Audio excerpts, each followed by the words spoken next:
Eu prefiro ler, ser fiel à leitura, do que fiel ao que eu escrevi. Então, eu queria compartilhar com você essa leitura tão importante, cujo tema hoje me veio ao coração desde segunda-feira, porque os irmãos estão me convidando para fazer um podcast. Eu pensei que era um pão com alguma coisa dentro. Aí, vamos passar um podcast aí. O que é isso, rapaz? De comer ou de passar no cabelo? Aí, vamos embora fazer. E nosso tema de amanhã vai ser desigrejados. Um assunto muito legal, mas perigoso. E eu comecei a refletir sobre a razão de ter tantas pessoas desigrejadas. Aí, para eu começar o pensamento, eu começo a fazer perguntas para mim mesmo. O que levou uma pessoa a ser um desigrejado? Ou a se intitular? O primeiro, o que é um desigrejado? Desigrejado é o cidadão, é o indivíduo que, por alguma razão, ele acredita que este ambiente aqui não é mais, ou à luz do evangelho que ele leu, ou à luz daquilo que ele entendeu, Jesus não instituiu isso aqui como igreja. Como não uma obrigação, como algo extremamente fundamental. Irmãos, eu não seria um homem completo se eu ficasse fora da igreja, se não tivesse uma igreja para eu congregar. Eu não sou de rua, não sou de festa. As pessoas, meus filhos ficam assim, viu, pai, você fica falando que não gosta de festa, a gente não vai em festa nenhuma, ninguém convida a gente. Eu falei, mas vão vocês, eu não gosto de festa. Eu e minha esposa, a gente não gosta de festa, a gente é muito caseiro. A gente gosta muito de ficar na nossa. Então, mas se tem uma coisa que me encanta, que é a aglomeração perfeita para mim, é a aglomeração de igreja. Eu amo igreja.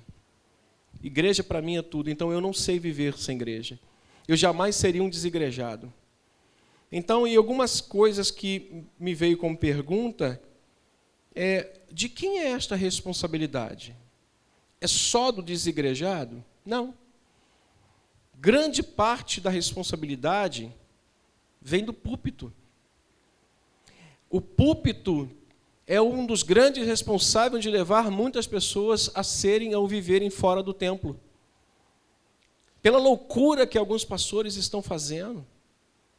Eu vi um vídeo esses dias que alguém colocou lá, não sei se foi, alguns dos irmãos aí colocaram no grupo dos diáconos, do pastor que estava batendo, foi isso?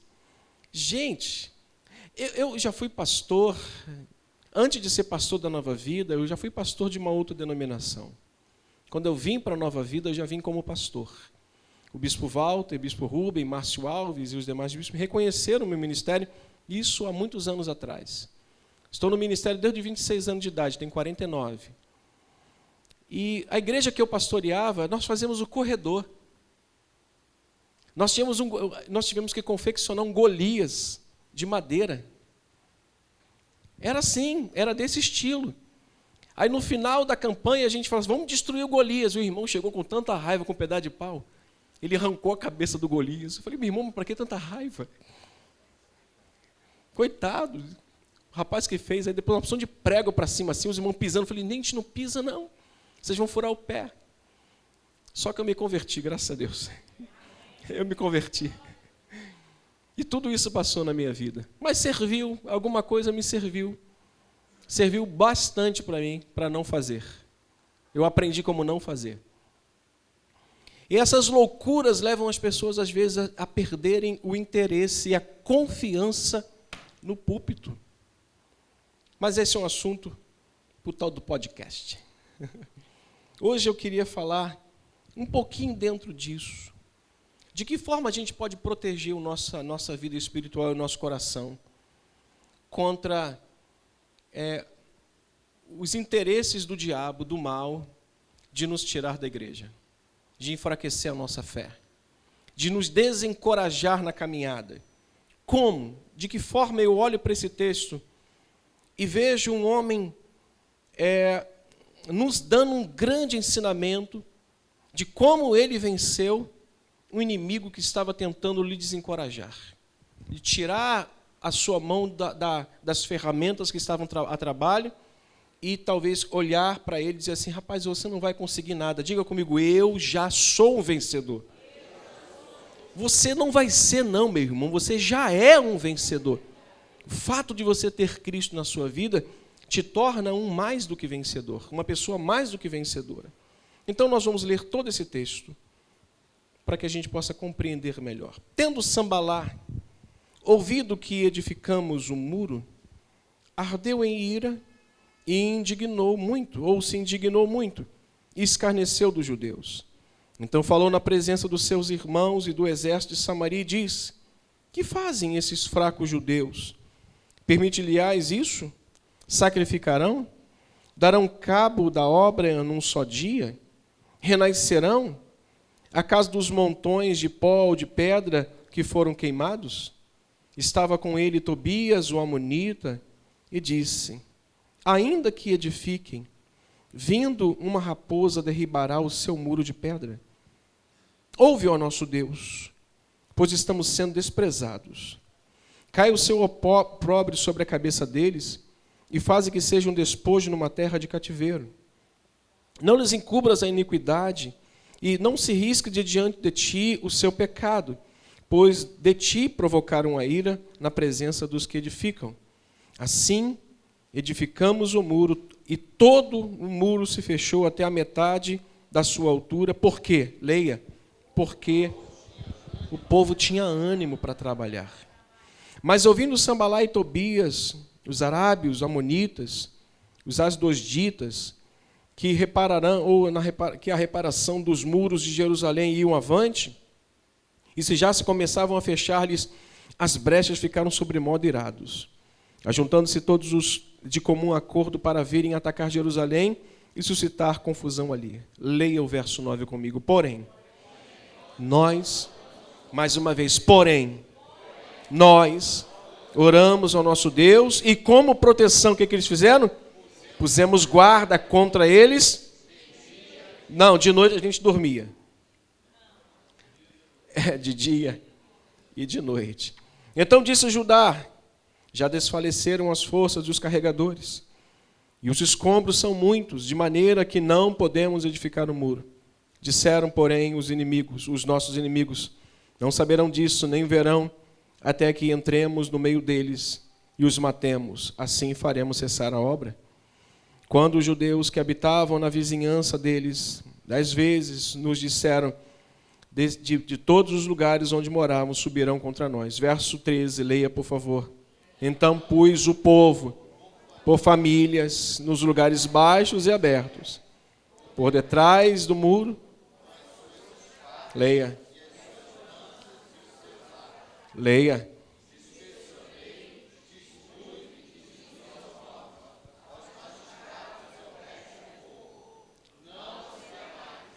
Lembrai-vos do Senhor, grande e temível, e pelejai pelos vossos irmãos, vossas filhas, vossa mulher e vossa casa. Continue. E sucedeu que, ouvindo os nossos inimigos, que já sabíamos que Deus tinha frustrado o desígnio deles, voltamos todos nós ao muro, cada um à sua obra. Daquele dia em diante, metade dos meus moços trabalhavam na obra, e a outra metade empunhava lanças, escudos, arcos e couraças. E os chefes estavam por detrás de toda a casa de Judá. Os carregadores que por si mesmo tomavam as cargas, cada um com uma das mãos fazia a obra e com a outra. Os edificadores, cada um trazia a sua espada à cinta, e assim edificavam. O que tocava a trombeta estava junto de mim. Disse eu aos nobres, aos magistrados e ao resto do povo, grande e extensa é a obra, e nós estamos no muro, muito separados, longe uns dos outros. No lugar em que ouvides o som da trombeta, para ali acorrei, até o nosso Deus pelejará por nós. Assim, trabalhávamos na obra, e metade empunhava as lanças desde o raiar do dia até o sair das estrelas. Também nesse mesmo tempo, disse eu ao povo: cada um com o seu moço, fique em Jerusalém, para que de noite nos sirvam de guarda e de dia trabalhem. Nem eu, nem meus irmãos, nem meus moços, nem os homens da guarda que me seguiam, largávamos as nossas vestes. Cada um se deitava com as armas. Louvado seja Deus. Como proteger o nosso coração do esfriamento? Fecha a Bíblia, vamos orar e vamos embora. A receita já foi dada. Mas eu tenho uma breve meditação. Vamos orar. Nosso Deus e Pai, obrigado por essa intensa e profunda leitura, cheia de ensinamentos, de conselhos, de alertas e de exortações para a nossa vida. Mas permita-me transmitir aos teus filhos aquilo que o Senhor colocou no meu coração, como pastor que deseja o bem, que deseja vê-los sempre firmes, constantes, porque a obra do Senhor é grande e o seu galardão a todos também é muito grande. Pai, por isso abençoa essa pequena reflexão nessa noite, em nome de Cristo. Amém. E amém. Como a gente consegue proteger, ou de que forma a gente consegue blindar a nossa alma contra os ataques deste mundo que nos fazem, às vezes, esfriar na fé, desanimar, nos desencoraja até mesmo a servir a Deus em alguma área da igreja. Todos os dias precisamos lidar com uma situação difícil, todos os dias. Precisamos lidar com desafios novos, uma notícia que chega e nos preocupa, ou até mesmo algo extraordinariamente ou extremamente desagradável como uma doença. Aquela doença que veio sem mandar uma mensagem, sem dizer que viria. Também desafios financeiros que talvez possam chegar à nossa vida sem que a gente possa estar preparado para enfrentá-la. Problema com filhos. Todos os dias, de alguma forma, algum desses problemas se apresentam. Até mesmo desemprego ou uma crise na empresa que você é proprietário. De repente, uma situação adversa fez com que você repensasse talvez a possibilidade de contratar e viesse à tona a ideia de até dispensar pessoas. Essas situações juntas, irmãos, sem dúvida, já tem uma parcela considerável de responsabilidade e é um peso muito grande para nós. E que deixa o nosso dia ruim e a nossa fé bastante abalada, porém, não a ponto de nos fazer abandonar a nossa fé, não a ponto de nos fazer desistir de Cristo, porque são situações do dia a dia, são situações inerentes à vida, que hoje elas acontecem, hoje elas aparecem, hoje elas vêm, mas amanhã elas vão embora. Elas são graves, deixam o nosso dia ruim, deixam a nossa alma triste, deixam a nossa fé um pouco estremecida, uma doença, um desafio financeiro, um problema com o filho, um problema no casamento, um problema de desemprego, um problema na família, enfim, um problema até na empresa que a gente tem. Mas nenhuma dessas coisas tem o poder de fazer com que um crente, eu digo crente, abandone a sua fé, porque elas são da vida, do dia a dia. Acontece hoje, vão acontecer amanhã. Como aconteceu hoje, amanhã não acontece. Foi embora, a página virou. Você teve uma ideia, Deus iluminou a sua mente e você seguiu em frente. Contudo, existem outras situações que contribuem para o desencorajamento da nossa fé, ou até mesmo para levar o indivíduo crente a abandonar a sua caminhada e, consequentemente, a comunhão com o corpo da igreja. E essa situação são de ordem espiritual. As situações da vida do dia a dia, a gente consegue, com a habilidade que Deus nos dá, resolver. Um desemprego, a gente caça o emprego, a gente vai em busca dele. Um problema financeiro, a gente consegue trabalhar e a gente consegue resolver e sanar as contas. Um problema na família, com filhos, disciplina, correção, educação, oração, resolve-se. Porém, as questões espirituais, elas são de fato as que mais são desafiadoras e que podem levar uma pessoa a se desencorajar na sua fé e até abandonar a sua caminhada com Cristo e com a comunhão da igreja. E existem duas situações de ordem espiritual que têm alguns responsáveis. O primeiro responsável é o nosso adversário. Por quê, pastor? Porque não existe outro ser na face da terra mais interessado no teu fracasso do que o diabo. O tríplice plano dele é matar, destruir e roubar. Ou como você quiser classificá-los. Roubar, matar e destruir. O maior interessado no teu fracasso e na tua não permanência na comunhão, na fé, é o próprio diabo. Interessante que o apóstolo Pedro vai recomendar 4 coisas importantes na sua epístola, no capítulo 5, versículo 8, se você quiser abrir, lá no finalzinho. Ele vai recomendar 4 conselhos, ele vai dar 4 conselhos espirituais para que a gente consiga driblar Satanás nos seus ardis. 1 de Pedro, capítulo 5, versículos 8 e 9. Se você não achou, o pastor Luiz Carlos, ano que vem, vai abrir o CETEB de novo.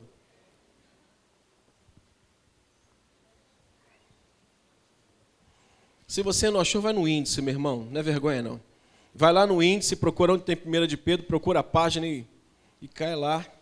Não é vergonha nenhuma. Diz o seguinte, o texto bíblico: sede sóbrios. Olha o primeiro conselho.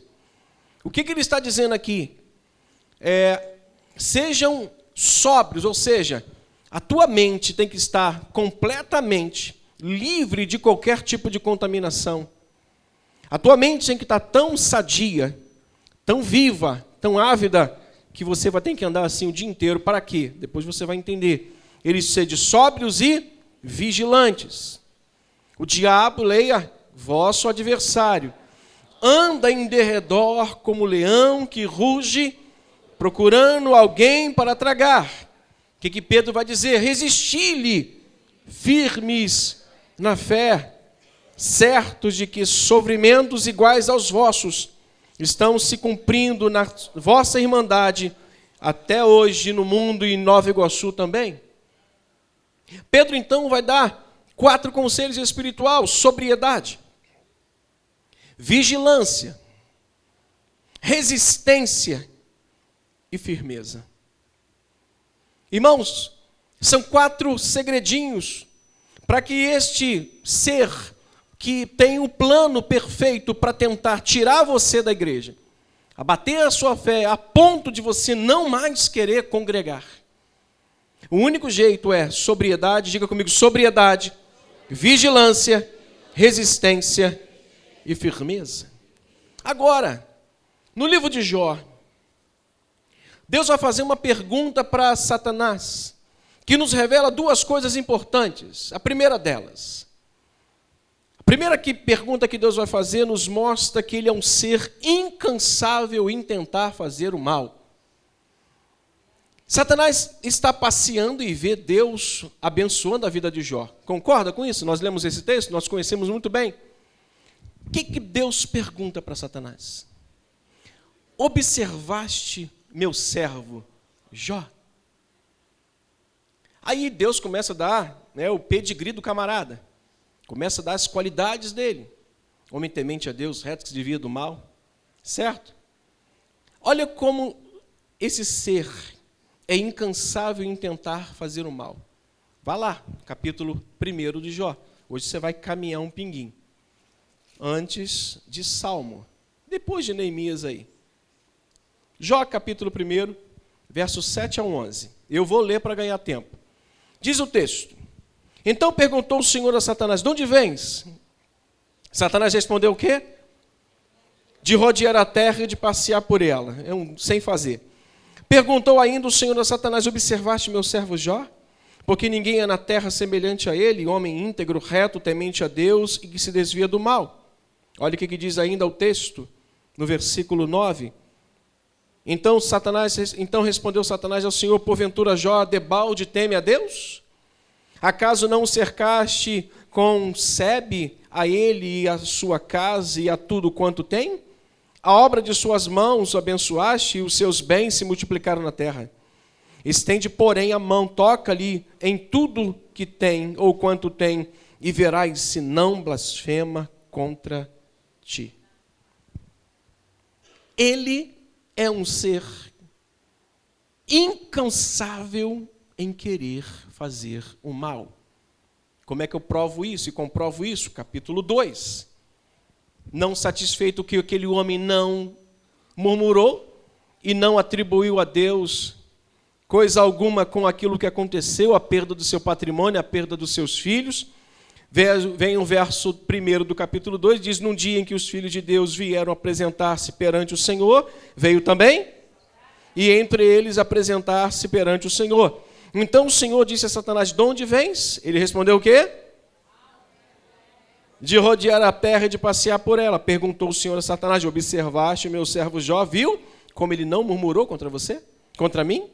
Viu o que eu permiti você fazer e ele não murmurou? Ele não amaldiçoou a mim? Então diz o texto, perguntou o Senhor: observaste que ele é um homem reto, desvia-se do mal, ele conserva a sua integridade, embora me incitaste contra ele, para o consumir sem causa? Verso 4, olha como é um ser incansável. Então Satanás respondeu ao Senhor: pele por pele, e tudo quanto o homem tem, dará pela sua vida. Estende, porém, a mão e toca-lhe nos ossos e na carne, e verás se não blasfema contra ti na tua face, diz o Senhor a Satanás. Eis que ele está em teu poder, mas poupa-lhe a vida. Na pergunta que Deus faz a Satanás, duas realidades aparecem aqui. A primeira é que este ser, que ele tem como plano perfeito, como plano dele, que é diminuir cada dia mais o seu desejo, o seu prazer, o seu amor pela casa de Deus e pelo Senhor. Ele é um ser incansável em fazer o mal. Ele é um ser incansável em querer destruir a sua fé, destruir a sua dignidade, destruir a sua comunhão com Deus. É por isso que nós cantamos aqui: a quem primeiro me amou, eu devo tudo que eu sou. Eu quero mais intimidade e comunhão com Ele. Ele quer todos os dias destruir isso na nossa vida. Mas qual é a segunda realidade, pastor, nessa pergunta de Deus a Satanás? É que Deus conhece cada passo dele e o mantém sob rédeas. Amém? Deus fala: vai até onde eu te mandar. Se alguma coisa ruim está acontecendo na tua vida e você atribui isso às forças do mal, saiba que até isso está sob o poder de Deus. Está sob o controle da mão poderosa do Deus vivo. Vai lá e toca, mas só isso. O restante não, porque este filho me pertence. Nós temos isso como certeza, irmãos. Mas essas situações de ordem espiritual têm um outro responsável, senão o nosso adversário, que é o maior interessado em nos ver fora da presença de Deus, desanimados, desencorajados, sem as armas na mão, sem as ferramentas do trabalho nas mãos, dizendo: não quero mais fazer nada na igreja, ninguém gosta de mim, ninguém me vê, ninguém me enxerga. O segundo responsável é a nossa equivocada visão do reino de Deus, do Evangelho. Ou seja, o segundo responsável é você. Diga: o segundo responsável sou eu mesmo. Às vezes nós temos uma visão sobre o reino de Deus totalmente equivocada, e uma visão sobre o Evangelho mais equivocada ainda, que nos leva a acreditar que essa situação está assim e ela vai permanecer assim. E o interesse de Deus, de Cristo, foi mostrar exatamente o contrário para os seus discípulos. Eu quero que vocês tenham uma visão clara de que a vida comigo não é fácil. Eu estava lendo Hebreus. No capítulo 12, no capítulo 11, o ruim da gente ler muitos textos, não, que a gente fala que somos nós, pastores, os que pregam, é que a gente às vezes quer despejar em cima de vocês o que a gente... Eu estava lendo e me deixou, o bispo falou assim, eu senti até vergonha. Na segunda-feira ele usou um termo que ele estava lendo sobre alguns homens e ele falou assim, senti até vergonha. Irmãos, eu muito mais.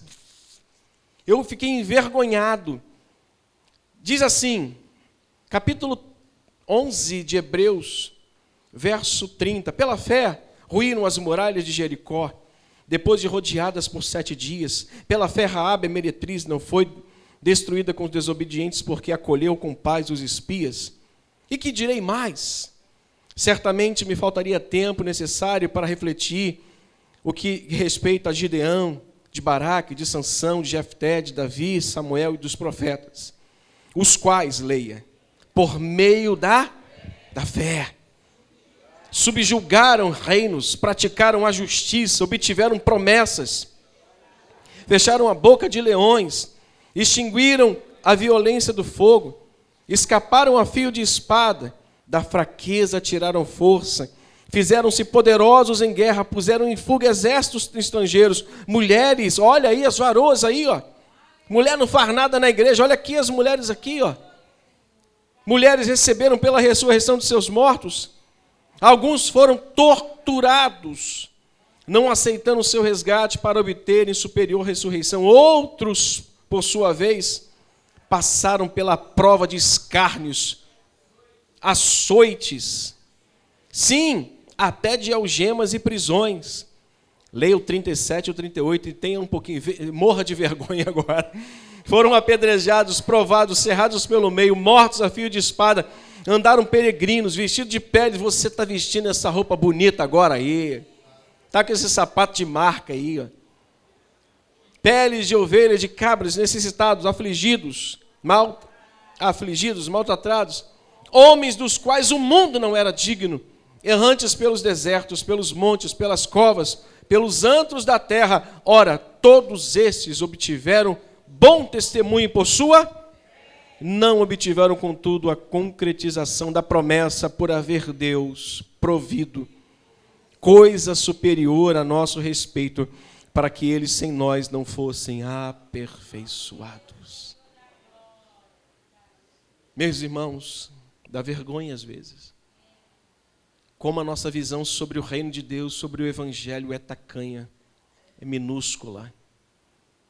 E como às vezes a gente entra em conflito com a gente mesmo por coisas tão pequenas, como disse o pastor Renato Vargens, a gente briga por coisa boba. Na verdade, a nossa guerra é por vaidade. É uma grande guerra de vaidade no meio da igreja. E essa guerra de vaidade não leva ninguém a lugar nenhum. Um dos principais objetivos de Jesus, irmãos, com os seus discípulos, foi fazer com que eles não desviassem o seu olhar, nem o seu coração do reino de Deus e do evangelho.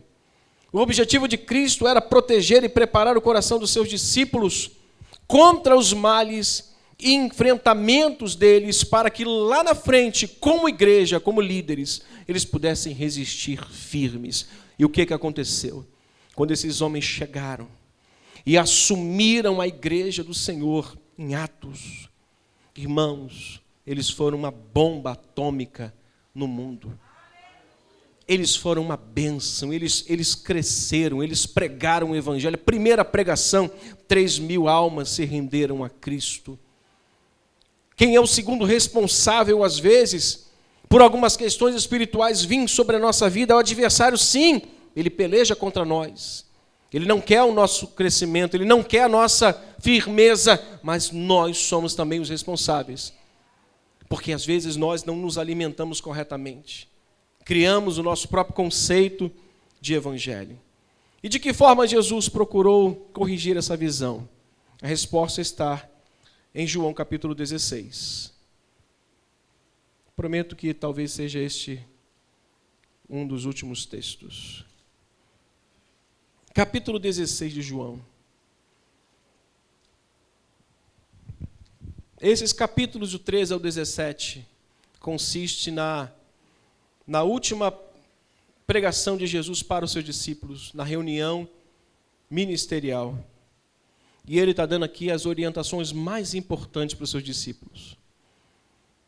são as orientações mais importantes que aqueles homens receberiam de Cristo naquele momento, que eles deveriam guardar no mais secreto do seu coração. E a partir do versículo 19, vai dizer assim: percebendo Jesus que desejavam interrogá-lo, perguntou-lhes: indagais entre vós a respeito disto que vos disse? Um pouco e não me vereis, e outra vez um pouco ver-me-eis?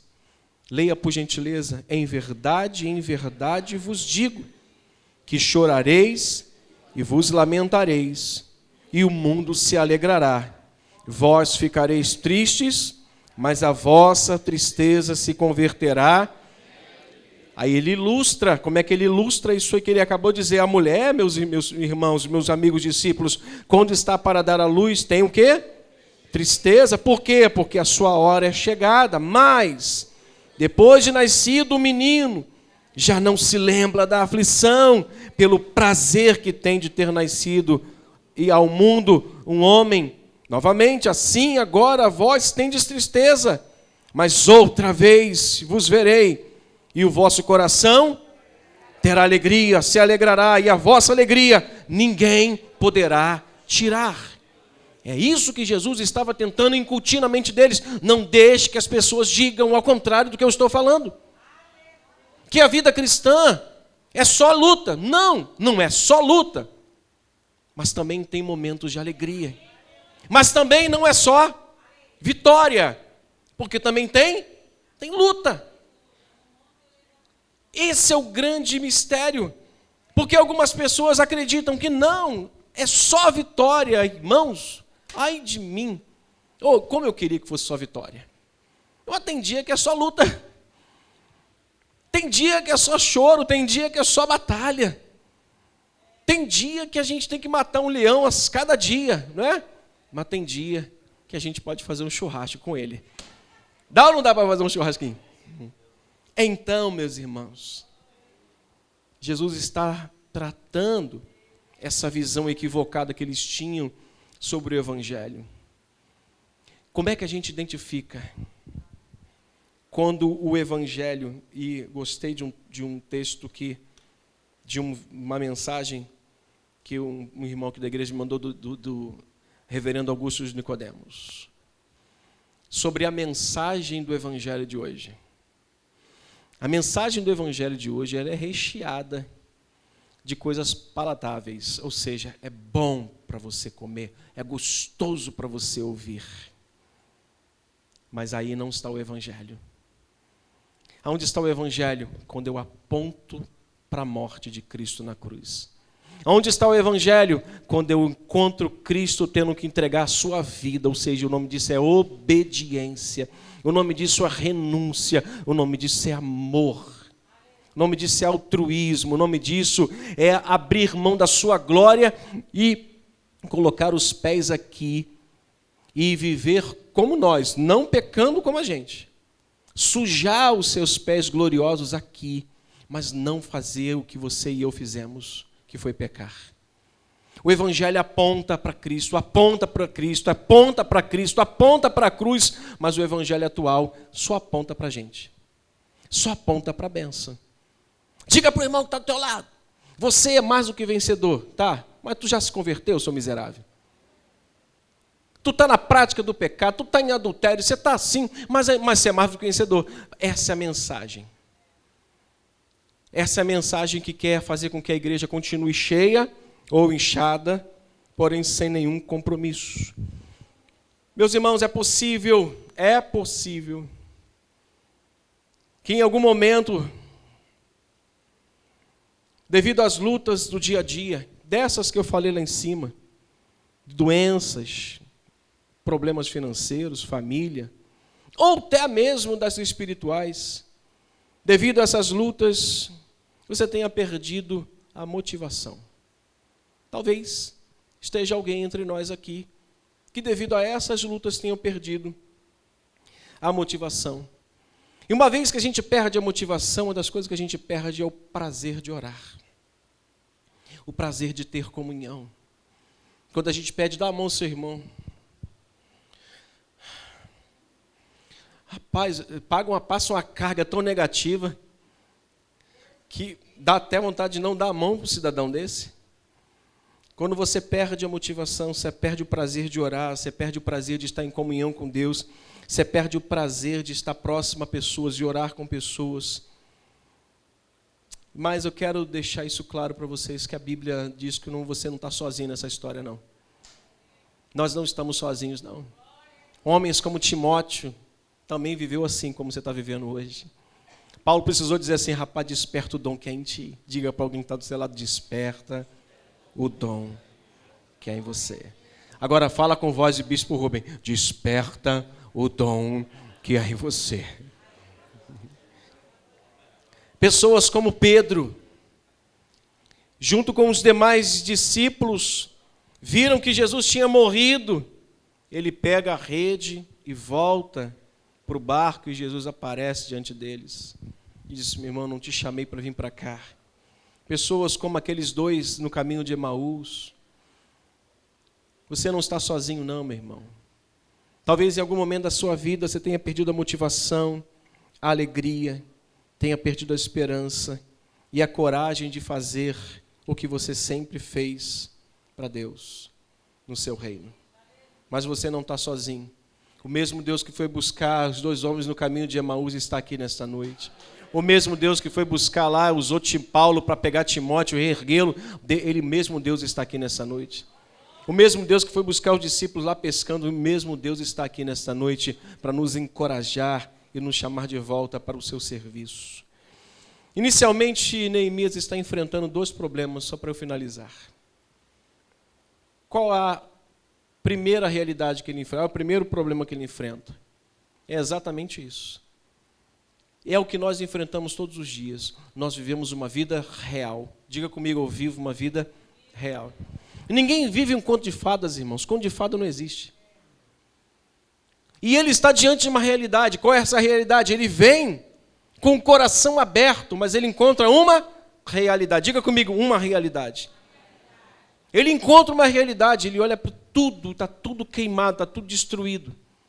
Mas aquele homem tem uma coisa dentro dele, que dada por Deus, ele diz: eu vou reconstruir esse negócio. Qual é a primeira situação que ele enfrenta? É com aquilo que está diante dele. E o que ele precisa para que aquilo que está diante dele não afete os seus olhos, não afete a sua alma e apague a sua fé? Ele precisa ter fé. Ele precisa ter coragem. Ele precisa ter perseverança. Então, diga comigo: eu preciso ter fé, eu preciso ter perseverança, eu preciso ter coragem.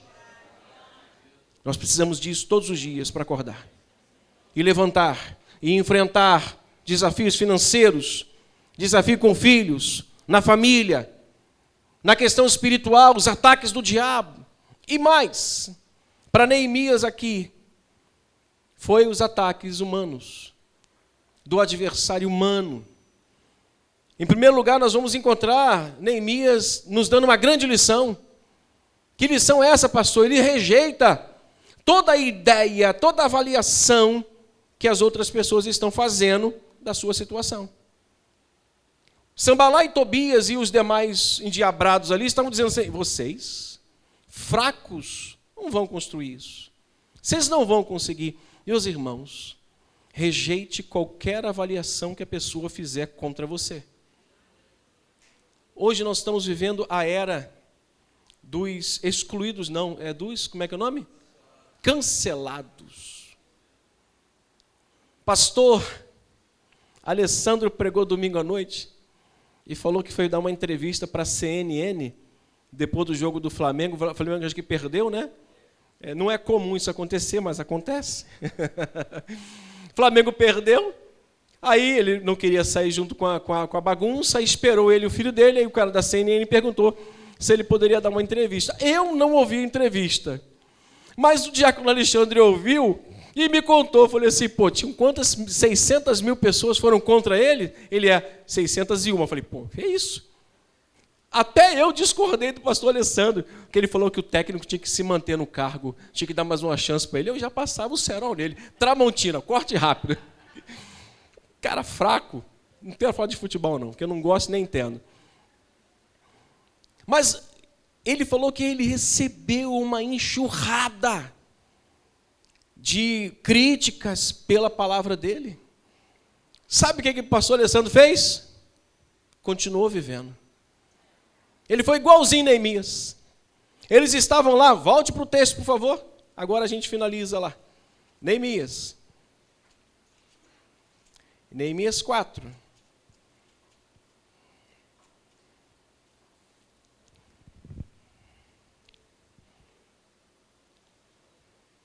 Versículo 4. Não, versículo 3. E diz o texto: estava com ele Tobias, o amonita, e disseram: ainda que edifiquem vindo uma raposa, derribará o seu muro de pedra. A oração foi: ouve, ó nosso Deus, pois estamos sendo desprezados. Cai o seu opróbrio sobre a cabeça deles, e faz que sejam despojo numa terra de cativeiro. Ele não deixou que a avaliação daqueles homens pudesse impedir de fazer o que estava fazendo. Ele não permitiu que ninguém pudesse impedir aquilo que Deus estava fazendo através dele. Não deixe que as pessoas parem você daquilo que você está realizando para Deus. Não permita. Segunda coisa, o que a gente vai encontrar Neemias fazendo? Além de não deixar ou de rejeitar aquela avaliação, nós vamos encontrar Neemias orando. Nós vamos encontrar Neemias orando ao invés de entrar em debate. Nós vamos encontrar Neemias renovando as suas forças ao invés de parar a obra que estava fazendo. Versículo 7. Aliás, do 4 ao 7, diz o texto. 5, aliás. Não lhes encubras a iniquidade, e não risque de diante de ti o seu pecado, pois te provocaram a ira na presença dos que edificam. Assim, edificamos o muro todo, e se fechou até a metade da sua altura, porque o povo tinha, ao invés de se abater, ele recobrou o ânimo. Mas, ouvindo Sambalá e Tobias, os arábios, os amonitas, os asdoditas, que a reparação do muro de Jerusalém ia avante, que já se começavam a fechar-lhes as brechas, ficaram sobremodo irados, ajuntaram-se todos de acordo e tal, porém, verso 9, vamos juntos, porém, nós oramos ao Senhor nosso Deus, e como proteção pusemos guarda contra eles, de dia e de noite. Nós encontramos ele reagindo da maneira cristã, irmãos. Nós não brigamos, nós não discutimos, nós oramos. A oração não tem poder nenhum para mudar qualquer aspecto divino. Nenhum. Deus não é influenciado em mudar alguma coisa pela nossa oração. Ele ouve e, segundo a sua vontade, ele faz. Se a tua oração está em coinonia com a vontade de Deus, a sua oração será respondida. O que a oração faz é mudar a nós a cada dia. E quanto mais oramos, mais Deus transforma o nosso coração. Meus irmãos, orar é a parte mais difícil, orar é a parte mais desafiadora, orar é a parte que menos nós gostamos de fazer, porque é a que menos vemos resultados. Mas diga comigo, a oração compromete-nos com Deus. Quando eu oro, eu me comprometo com Deus. Eu estou recebendo hoje na minha vida coisas que eu orei há 10, 20 anos atrás. Porque lá atrás eu me comprometi com Deus em oração, só que hoje a vontade de Deus está sendo estabelecida na minha vida. Então, no tempo certo, quando nós oramos, Deus nos dará a resposta daquilo que estamos buscando. Então, como proteger o nosso coração, a nossa alma contra os ataques, os problemas do dia a dia e os ataques espirituais? A primeira coisa, não aceite. Não aceite aquilo que as pessoas estão dizendo. E segundo, ore. Vamos para o joelho. Vamos clamar o Senhor. Ao invés de entrar em debate, ao invés de buscar a ideia de parar de fazer o que você tem que fazer, renove as suas forças e faça a tua obra, porque grande é a obra que Deus tem na sua vida. Então feche seus olhos, curve sua cabeça. Vamos orar. E vamos pedir humildemente ao Senhor, Pai, nesta noite, me ensina a fazer o que é certo. Me ensina a orar. Me ensina a não ser um recipiente aonde as pessoas despejem sobre mim a amargura e a falta de fé que estão dentro delas. Guarda o nosso coração. Preserva a nossa vida. Pai, tenha misericórdia de nós, porque o inimigo, nosso adversário, como diz a tua palavra, anda de redor buscando tragar a quem ele possa. Mas além disso, há nossos problemas diários, cotidianos. E eu peço nesta noite, renova o coração do meu irmão e da minha irmã, para que isso não esfrie a sua fé, não desfaleça as suas mãos. Pelo contrário, que hoje ainda, nesta noite, eles saiam daqui renovados. E tudo quanto vier de palavras contrárias, eles possam rejeitar. Não, porque uma grande obra eu estou fazendo, de modo que essas palavras eu não vou guardá-las na minha alma. E, sobretudo, nos leva a viver uma vida de oração. Ao invés de debatermos, ao invés de discutirmos, vamos dobrar os nossos joelhos, vamos levantar os nossos olhos aos céus e vamos manter a nossa vida no serviço e com os olhos no reino do Senhor. Por isso, Pai, eu abençoo a cada um dos meus irmãos nessa noite. Fortalece-os, eu te peço isso. Por amor de Jesus. Amém. E amém. Deus te abençoe, meu irmão. Abundantemente.